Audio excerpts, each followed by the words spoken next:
প্রথম কথা একটা কথা মনে রাখবেন, তাকলিদ নিয়ে আলোচনা করতে গেলে অনেক সময় অনেক মানুষের তাকলিদ পর্যন্ত পৌঁছে যায়। তাকলিদ মানে পেরেশান। তাই এই আলোচনাটা তাকলিদ, আমরা যদি তাকলিদ প্রসঙ্গে আলোচনা করি, অন্য কোনো ব্যক্তি আছে যাদের তাকলিফ হবে, যারা পেরেশানে পড়ে যাবে। তো যাই হোক, তারপরে আমরা গুটি কয়েক কথা পবিত্র কোরআন সুন্নাহর আলোকেই আমরা রাখার চেষ্টা করব তাকলিদ প্রসঙ্গে। তাকলিদ প্রসঙ্গে যদি আলোচনা করতে চাই, তো তাকলিদ এই শব্দটা প্রথমে আবিধানিক অর্থ জেনে নেওয়া উচিত, যে তাকলিদ শব্দটা দিয়ে আসলে কি বোঝানো হয়। আমাদের বিশেষ করে উপমহাদেশে যারা আছে, তার মধ্যে বাংলা ভাষাভাষী মানুষ যারা, তারা অনেক ক্ষেত্রে তাকলিদ শব্দটা বোঝে না। আমরা যেটার সঙ্গে সম্পৃক্ত সেটাকে বলি আমরা মাযহাব। কি বললাম ভাই? মাযহাব। মাযহাব মানে মত, পথ, রাস্তা, তরিকা, এই অর্থে মাযহাব শব্দটিকে ব্যবহার করা হয়। আর তাকলিদ শব্দ ব্যবহার করা হয়, এটা হচ্ছে আরবি কিলাদা শব্দ থেকে, যার অর্থ যে কোনো মালা বা রশি। তাকলিদ যে শব্দ থেকে এসেছে সেটাকে বলে কিলাদা। এটার অর্থ হচ্ছে রশি পরানো।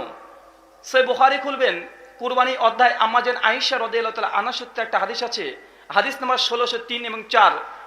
আম্মা জান আয়েশা রাদিয়াল্লাহু তাআলা আনহা এই তাকলিদ শব্দটা ব্যবহার করেছেন কোন ক্ষেত্রে জানেন? কুরবানির পশুকে টেনে হেঁচড়ে নিয়ে আসার জন্য যে কিলাদা ব্যবহার করা হয়, যে রশিটা পরানো হয়, এটাকে বলা হয় তাকলিদ। তো হাদিসে তাকলিদ শব্দটা মজুদ আছে। আর শরীফ ভাষাতে যখন তাকলিদ শব্দটা ব্যবহার করা হয়, তখন এই শব্দটা এই উদ্দেশ্যে ব্যবহার করা হয়, আর তাকলিদু আল আমালি বিকৌলি গয়রি মিন গয়রি হুজ্জাতিন, মুসাল্লামা সবুত পৃষ্ঠা নম্বর 126।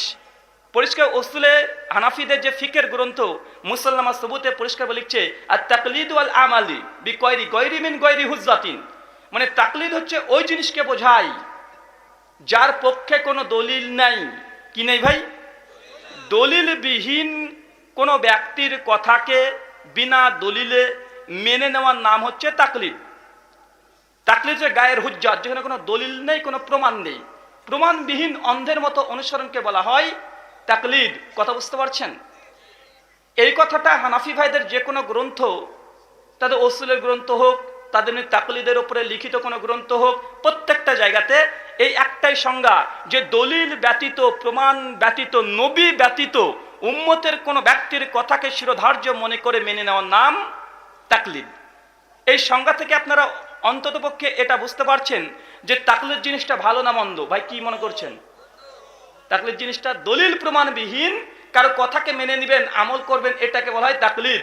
বা ইসলাম কি দলিল প্রমাণবিহীন কথা মানার কথা আল্লাহ সুবহানাহু ওয়া তাআলা বলেছেন? জি না, বরং ইসলামটা নির্ভর করছে ওহির ভিত্তি। কিসের মধ্যে? ওহির মাধ্যমে ইসলামকে মানতে হয় বা জানতে হয়। পবিত্র কোরআনে এই ব্যাপারে একাধিক কথা আছে যে অন্ধত্ব বা অন্ধ অনুসরণ, দলিলবিহীন কোনো কথা মানা যাবে না। দলিলবিহীন কথা বলার স্বভাব হচ্ছে ইহুদি এবং খ্রিস্টানদের। কাদের? ইহুদি এবং খ্রিস্টানদের। প্রমাণ সূরা বাকারা খুলবেন, সূরা নম্বর 2 আয়াত নম্বর 111। ইহুদি এবং খ্রিস্টানদের কথা নকল করছে আল্লাহ সুবহানাহু ওয়া তাআলা বলছেন যে কলু, তারা বলল, কারা? ইহুদি এবং খ্রিস্টানরা, লা ইয়াদখুলুল জান্নাতা ইল্লা মান কানা ইয়াহুদা নাসারা। ইহুদি এবং খ্রিস্টানদের দাবি যে তারা ছাড়া কেউ জান্নাত যাবে না। ভাই কাদের দাবি? ইহুদি এবং খ্রিস্টান। তারা দাবি করছে যে আমরা ইহুদি আর খ্রিস্টান ছাড়া কোনো ব্যক্তি কখনো জান্নাত যাবে না। আল্লাহ সুবহানাহু ওয়া তাআলা বলছে তিলকা আমানিয়াহুম, এটা তোমাদের মিথ্যা আশা, ভ্রান্ত ধারণা। কুল, হে নবী আপনি তাদেরকে জানিয়ে দেন, হাতু ব্রানাকুম, তোমরা প্রমাণ পেশ করো, ইন কুনতুম সাদিকিন, যদি তোমরা সত্যবাদী হয়ে থাকো। তো ভাই বলুন তো, কোরআনের এই আয়াতটা এটা তাকলিদের যে সংজ্ঞা ব্যক্ত করছে, এর সঙ্গে সাংঘর্ষিক কি সাংঘর্ষিক নয়? কোরআন বলছে যে প্রমাণ পেশ করো, বুরহান পেশ করো, ইন কুনতুম সাদিকিন, যদি তোমরা তোমাদের দাবিতে সত্যবাদী হয়ে থাকো। আর তাকলিদ মানে দলিলবিহীন কারো কথাকে মেনে নেওয়ার নাম হচ্ছে তাকলিদ। তাহলে বোঝা গেল তাকলিদ সংজ্ঞাটাই এটা কোরআন হাদিস বিরোধী।